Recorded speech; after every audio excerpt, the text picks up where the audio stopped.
초콜릿은 달콤해 달콤해 달콤해 오렌지는 상큼해 상큼해 상큼해.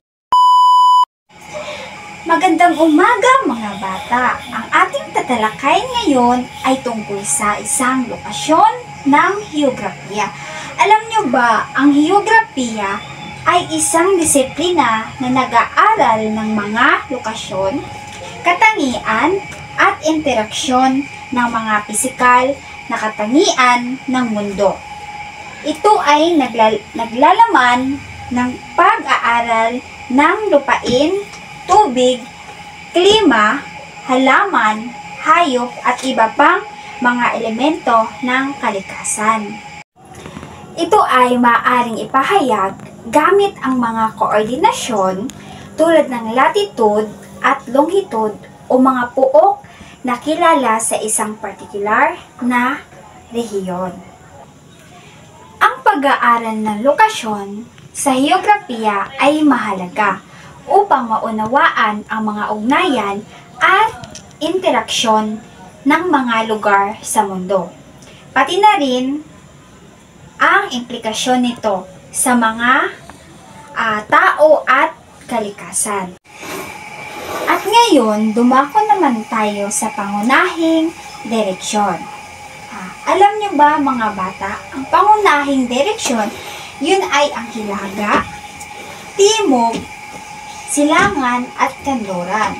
Ito ay ang mga parte ng pangunahing direksyon. At ngayon naman, pumunta naman tayo sa pangalawang direksyon. Sa gitna ng hilaga at silangan, yun ay tinatawag nating hilagang silangan. Sa gitna ng timog at silangan, tinatawag nating timog silangan. So, sa gitna ng hilaga at kanluran, yun ay tinatawag nating hilagang kanluran. Ito yun mga bata. Then, the last, sa gitna ng kanluran at timog, yun ay tinatawag nating timog kanluran. So, mga bata, alam niyo ba ito? Itong bilog na ito? Very good! Ito ay globo. So, tatanungin ko kayong mga bata, ano ang tawag sa guhit na to? Pahiga o pahalang. Tinatawag nating pahalang. Very good. Ito ay tinatawag nating Ecuador.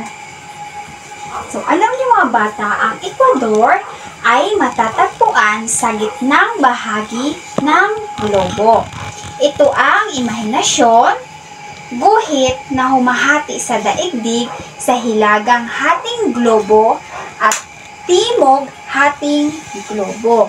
Ito ay may sukat na 0 degree.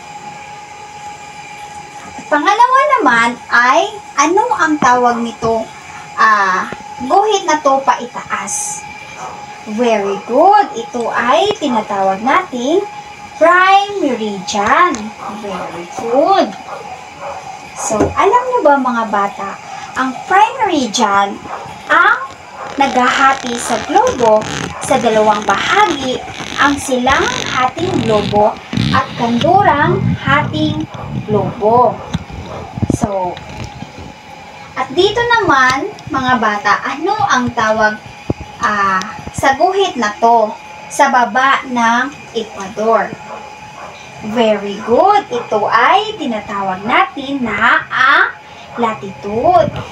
Very good. So, alam niyo ba, ang latitude ay mga pahigang imahinasyon, guhit sa globo, makaguhit ito paikot mula silangan, pakanluran ng globo.